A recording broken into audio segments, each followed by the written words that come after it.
channel. I'm DeeDee. If this is your first time tuning in, go ahead and click the subscribe button. For all my return subscribers, thank you guys so much. Thank y'all so much for supporting my pregnancy videos. Like I said, I'm trying to get them out before the baby comes. I only have like maybe 4 weeks left and then she's gonna be here, so I'm trying to get them out as soon as possible.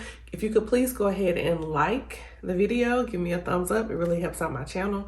I really appreciate it. Okay, so today's video is going to be about things that I'm doing differently this pregnancy than I did with the last one. So my son is 4 years old. My first time being a mom, I feel like for me, I was just like a deer in headlights, okay? Everything was trial and error. I was trying to figure things out, but I feel like the second time around, I kind of have a better grip on what I'm going to be experiencing and how I want to navigate through those things. So first thing that I'm going to do differently is either ask for help. Well, let me say this, ask for help and or hire help. I felt like when I had my son, I wanted to do everything on my own. Like my husband would work early in the morning, so he could have helped me at night, like waking up and stuff like that, but I didn't want him to because he drives all day, and I was like, well, I don't want him to have a wreck, this, that, and that. I just feel like I was just doing everything on my own. When people would be like, hey, you want me to come over, or do you need anything, I would decline because I felt like it was my responsibility to take care of my child. But at the same time, I was going through a lot of mental things that I wasn't really able to pinpoint, if I can say it like that. Like there were some things that I felt like looking back I was going through and I didn't even know that I was going through those. I was exhausted. I felt like I had lost control of who I was as a person, what was important to me, having fun. I was just like a totally different person because I was just 24/7 cam, and I didn't want any help. This time, I'm not doing that. I'm gonna ask for help. If family and friends can help, that's fine. I'll just do my research, get a background check, and hire someone to come and help me with this baby and my 4-year-old. I'm not gonna drive myself crazy. I'm not gonna try to be superwoman because I'm at a point in my life where I feel like self-care is very important. So whenever I find myself needing assistance, I'm going to ask for assistance. The second thing is recognizing the signs of postpartum depression. That's what I was just talking about. Looking back, I was going through postpartum depression with my son, and I had absolutely no idea that's what it was. As a woman, well, I'm not gonna even say as a woman, as a person, I had heard of postpartum depression. However, everything that I knew about postpartum depression, and again, this is with no research, this is just hearsay, talking to people, was that postpartum depression was when a woman had her child and then she got depressed and she hurt her child, whether she, killed the child, tried to drown, whatever. It was always, to me, like a death thing. You want to hurt your child. And I would be like, well, how could someone have a baby and then they want to hurt the child? Or it was you have the baby and you don't want to have anything to do with the baby. That's all I knew about people that had experienced postpartum depression. So when I was experiencing it, the signs that were obviously there, it didn't dawn on me that's what I was going through. I was, like I said, extremely tired. I was exhausted.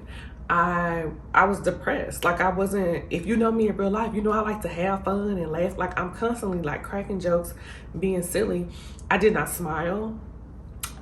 I did not laugh. I was always pretty much monotone with everything. I never got excited about anything. I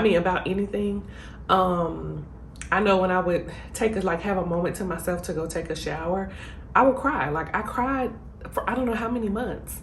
At least the first 3 months.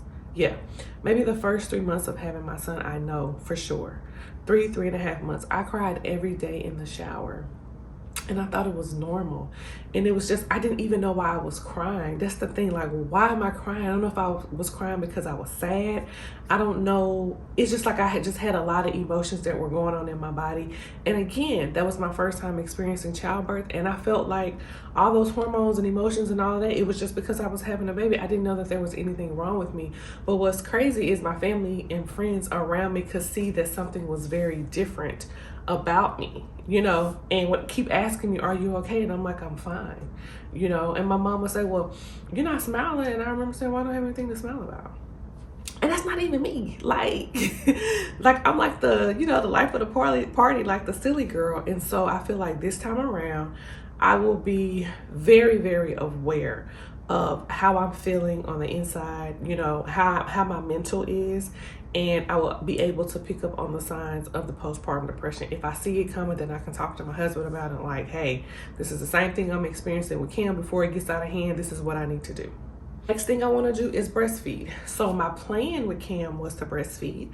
However, how do I make a long story short? So we did the breastfeeding thing in the hospital. The lactation specialist came in. She showed me different ways to try to get him to latch. Once we went home, I felt like he wasn't latching. My nipples were very, very sore. They started cracking and bleeding, and I felt like since he wasn't latching, he wasn't getting any milk, like nothing was coming out, right? So I panicked. I contacted the hospital, tried to get someone that would come to the house. I think it was like maybe 3 or 4 days later before anyone had called me. But in that meantime, my husband had gone to the store and gotten some formula. And so we started giving him formula. Once I started giving him formula, I didn't know that I was still supposed to be working my breast, and I still could have been pumping, you know, to go back and try. So I didn't do anything. And after all those days of waiting, my breast got really, really hard, turned into like large bricks. Like, y'all, they were so big and hard. It looked like I had breast implants, like I had just had a surgery.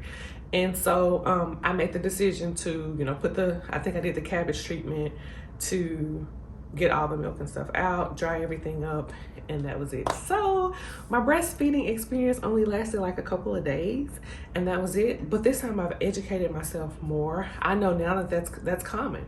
Sometimes the baby will latch, sometimes it won't. Sometimes it may take a week for your milk supply, you know, to come in. And I've heard other stories that, you know, you try to breastfeed when you're in the hospital, you get home, it doesn't work, you give them formula for a couple of days, you still pump, you're trying, you can always go back and start giving your baby breast milk. I didn't know that. I thought that since he was already taking the formula and he was fine, it was a wrap. So y'all, I'm gonna need y'all to hold me accountable. I'm really gonna try this time. So hopefully I will be able to breastfeed my little girl this time. The next thing that I want to do differently is I want to sleep train. With Cam, I felt like I don't think I started trying to sleep train him until it was time for me to go back to work. So I was on maternity leave for about 5 months. So maybe at the 4.5 month mark, I started trying to sleep train. But my friend had already sent me a book on sleep training, but I was like, I don't know if I really need it. So I mean, I would read it, but I didn't do any of the things that were in there just because this is my first baby. And if he's crying, then I'm going to get up and, you know, go run to the room and see what's wrong. I'm not just going to let him cry for a couple minutes or, you know, however long it was. But I will say that once I finally did start sleep training him, it actually worked. So yeah, I think I started sleep training like almost at the 5 month mark. So I want to try to do it sooner. I don't have a specific time frame or anything like that. Where it's like, okay, well, he's 2 months old, so I'm gonna sleep train. No, I don't have that. But I do want to get something in place because I feel like this time around, it's not just me and a newborn. It's me, it's a newborn, and I have a 4-year-old, you know, and I have a husband, yes, but the majority of the time I'm the one who takes Cam, you know, like to school or daycare and picks him up and stuff like that. So I'm gonna really need to get my rest. So yes, this baby hopefully will be sleep trained faster than Cam was. And last but certainly not least, I plan on throwing out the book.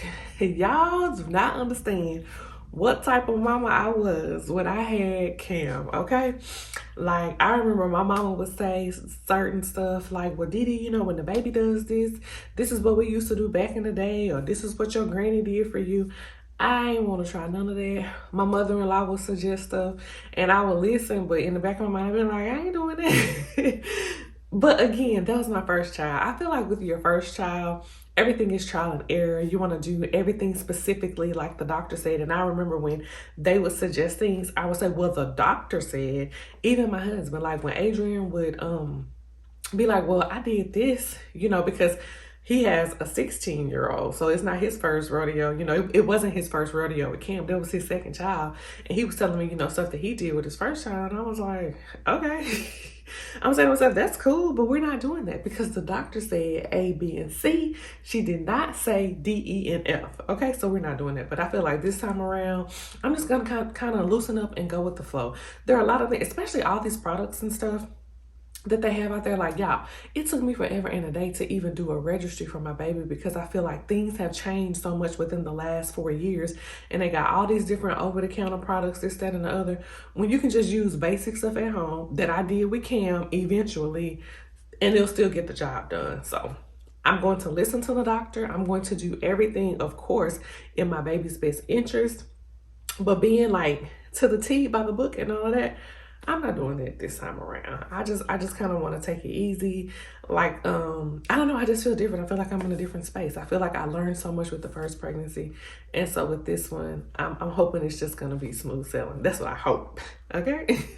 So those are my, my things that I plan on doing differently with this pregnancy. If there's anything that you guys did different with your second child than you did with your first child, please leave it in the comment section below.